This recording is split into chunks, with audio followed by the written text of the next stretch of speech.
Welcome back to Big Mouth. Yes, the Aquaman Zack Snyder's Justice League Snyder Cut promo has just dropped, but only on Vero because that's Zack saying, this is for you, my fans who stood by me when nobody else would.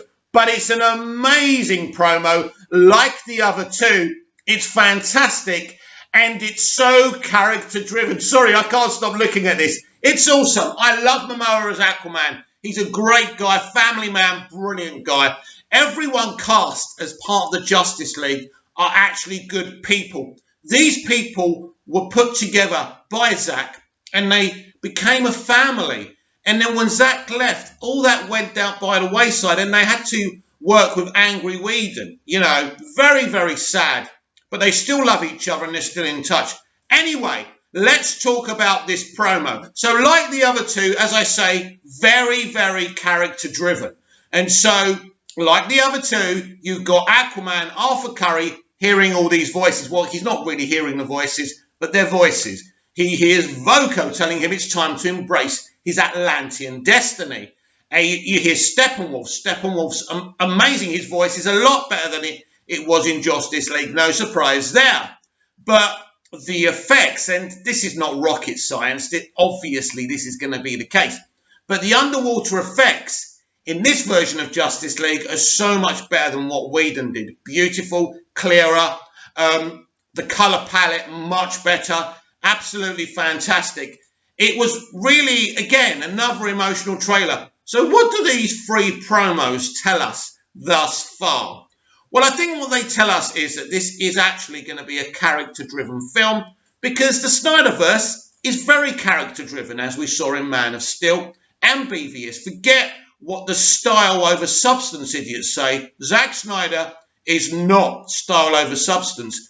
Unlike other modern directors, he's all style and all substance. And you're going to see this. His partnership with Chris Terrio, who obviously Ben Affleck introduced to him, has been very, very well received from the fans who appreciate Zack's work. Because Chris Terrio looks at things very deeply as a writer. And we've all, read the articles and interviews of him saying this.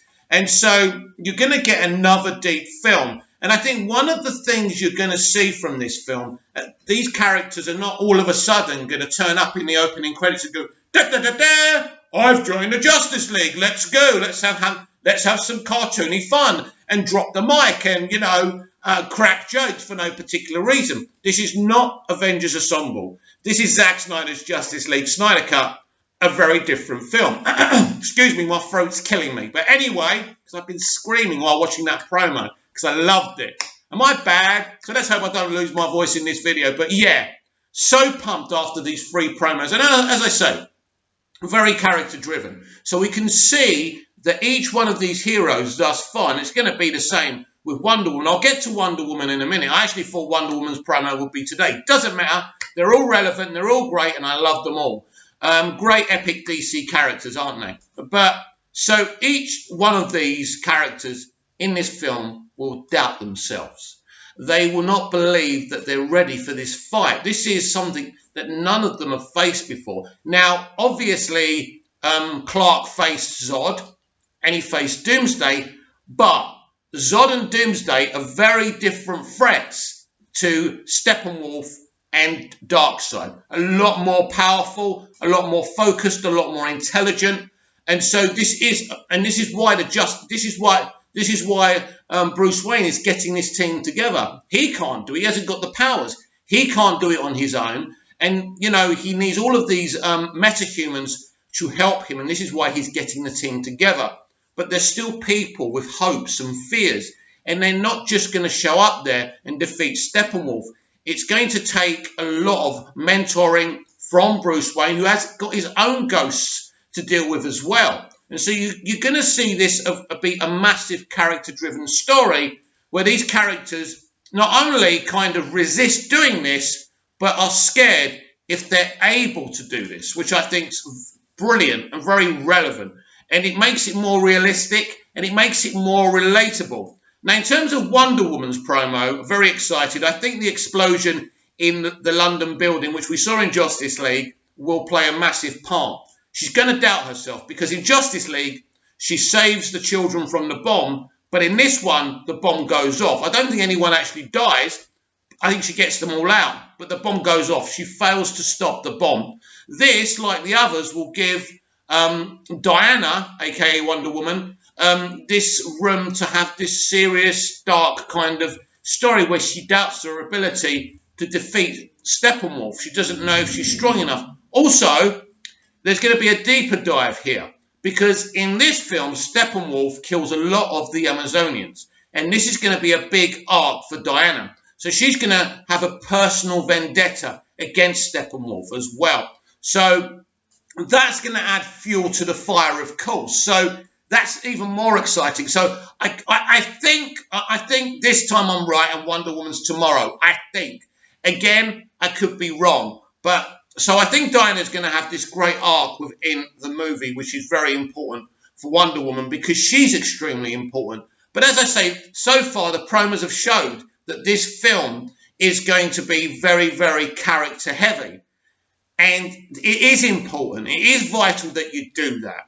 Because when I think about Avengers Assemble, it's got an element of character work, especially with Coulson's death. But it doesn't really go into it that deeply. I think this film is really going into it deeply, really focusing on each character. Avengers Assemble basically deals with them more of as a unit than individuals.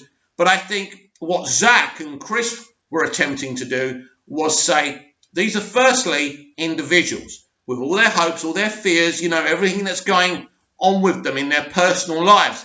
And they're going to have to fight these shadows, these ghosts in their soul before they can join the team and can believe in themselves enough to defeat Steppenwolf together. So I'm really looking forward to that. But of course, the character promos are not over. Wonder Woman, The Flash, Cyborg, of course, and we could have more character promos that we don't even know we're getting. Zack has got a lot of surprises for us yet to come, and that's even before we've seen this film. The film's going to have millions and millions of shocks, twists, and turns. So another brilliant promo. I absolutely loved it. Now, Zack was on the vodka stream with Davey Pienaar.